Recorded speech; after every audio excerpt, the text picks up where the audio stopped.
All right, happy lab day, everybody. I'm going to show you a demo of Docker Compose preview environments with this GitHub action called PullPreview. So I'm going to go create I have a contrived pull request.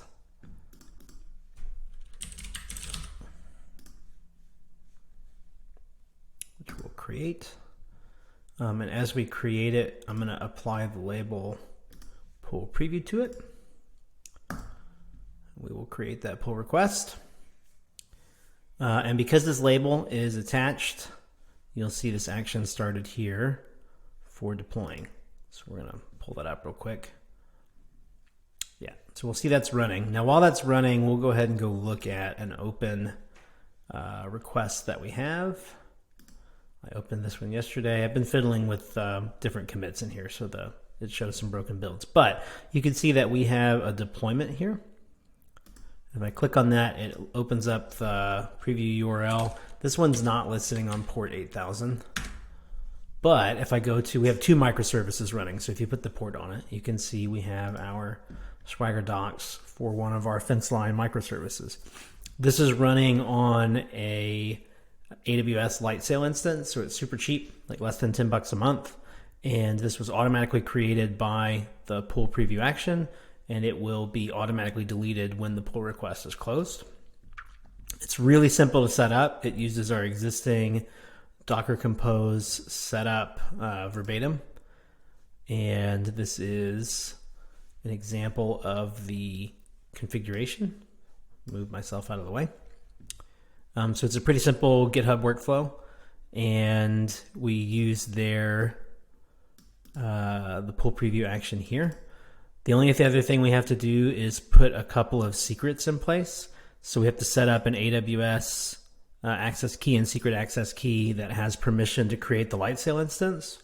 And then I also stuffed basically my local .env file into a secret for the preview environment. And this just gets created as a .env file on the instance so that the app has whatever environment variables it needs to run.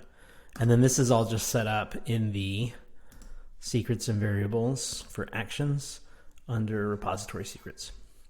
So that's it. Once it's configured, you just apply that tag and it goes and builds your environment. And something else that's really cool for both debugging, but also like, you deploy a feature environment, someone needs to go look at it, like someone from the PO team or someone from the UX team, or really anyone, someone from the dev team too. You might need to go create some test data for people to work with. And so if you go actually look at the details of these builds,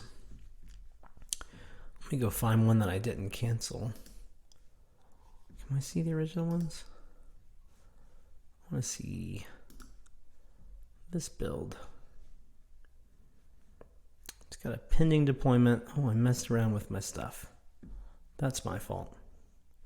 Well, the point is that it actually copies the admin from this line of the configuration. It copies your pub key over from GitHub onto the instance. And that means you can SSH direct to the instance, and it gives you all of the command to do that in the output of the build. And so that means you can get in there and access a shell and create some data or debug something if things go wrong. So the idea here is that we can get preview environments and get product review and UX review before code gets merged to the development branch. Also, when developers are reviewing your code, they can actually go look at the output and run it and test it that way.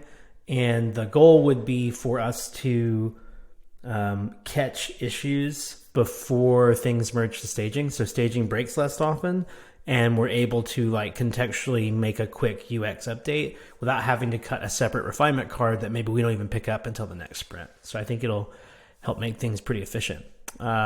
Yeah, so I'd like to try out rolling this out in some other projects.